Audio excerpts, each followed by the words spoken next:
حضرت عمر فاروق رضی اللہ تعالیٰ عنہ سفر کر رہے ہیں، آپ نے ایک بوڑھے شخص کو دیکھا جو نابینا تھا اور بھیک مانگ رہا تھا۔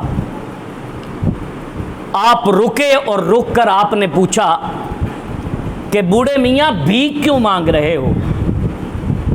اس نے کہا کہ میں یہودی ہوں اور میں نے حکومت کو جزیہ دینا ہوتا ہے، بوڑھا ہوں اور نابینا ہوں، کما نہیں سکتا، لہٰذا اس وجہ سے میں بھیک مانگ رہا ہوں۔ حضرت عمر فاروق نے فرمایا کہ تم نے حکومت کو بتایا کیوں نہیں کہ تم بوڑھے بھی ہو نابینے بھی ہو؟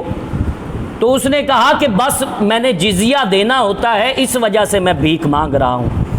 آپ نے فرمایا آؤ میرے ساتھ پیچھے بیٹھو، میں تمہارا جزیہ معاف کروا دیتا ہوں۔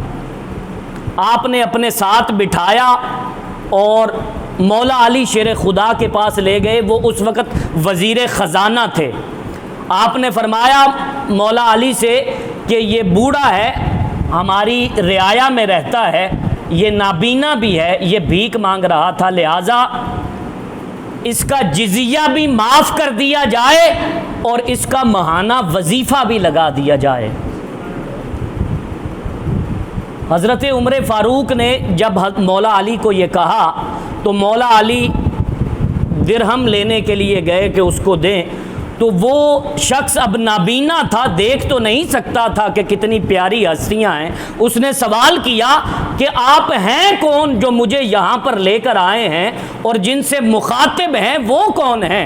آپ نے فرمایا کہ اس بندے کو عمر کہا جاتا ہے، اور جو تمہاری جھولی میں درہم و دینار ڈال رہے ہیں یہ مولا علی شیر خدا ہیں، یہ اس حکومت کے وزیر خزانہ ہیں۔ اس شخص نے کہا کہ دنیا کے درہم و دینار بعد میں میری گود میں ڈالنا، پہلے اسلام کی دولت میری جھولی میں ڈال دو۔ لہذا اس دور میں جتنے لوگوں نے بھی اسلام قبول کیا ہے، ان لوگوں نے مسلمانوں کے کردار سے متاثر ہو کر اسلام قبول کیا۔